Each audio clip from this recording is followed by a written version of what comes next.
New Japan, we've heard lots of good things. I reported earlier this week. It looks like they're getting back on like visas and stuff, bringing people back Yep. over.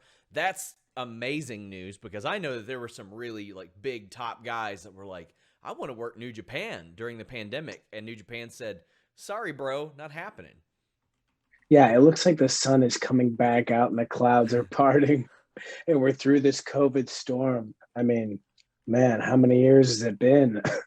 But yeah, I think we're gonna get back to where we were as far as the US strong coming to the US and getting a bunch of shows. I mean, we're right back on track to start our searching for the right word, help me out, our international Yeah. expansion into America. Which was exploding at the time. Like it was Yeah. all over the place. And I don't want to say the pandemic was a good thing because it wasn't, but I mean, what it did in creating New Japan strong, I think was amazing because it forced a brand split for New Japan.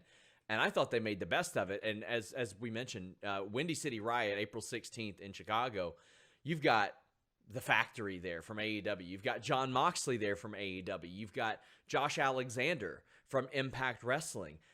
Danny Limelight from MLW is there. Like you've got people from all these different companies that are Beautiful like, thing. isn't it It's a amazing? beautiful thing. Yes, it's a beautiful thing. Everybody working together for the betterment of pro wrestling, for the betterment of the shows to give to the audience, everybody working together to try to give the people what they want.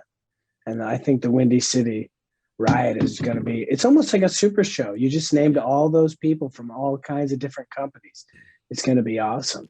Minoru Suzuki is the active ROH TV champion, and he's there. So Yes. you've effectively got representation from AEW, MLW, ROH, Impact, New Japan, a plethora of overseas companies. Like just a few years ago, before the pandemic, did you see this as a real possibility? Oh man, I had no idea. I mean, it was just a few years ago. We didn't even know what AEW was. Yeah. A few years ago, the Young Bucks were in ROH. It's crazy. A few years ago, Kenny Omega was in New Japan. I mean, wrestling is exploding on the outside of the WWE, it's just so cool. So of course I didn't see it happening. I never try to predict anything in wrestling. I'm just here for fun. I'm partying along with everyone else. Not predictable at all.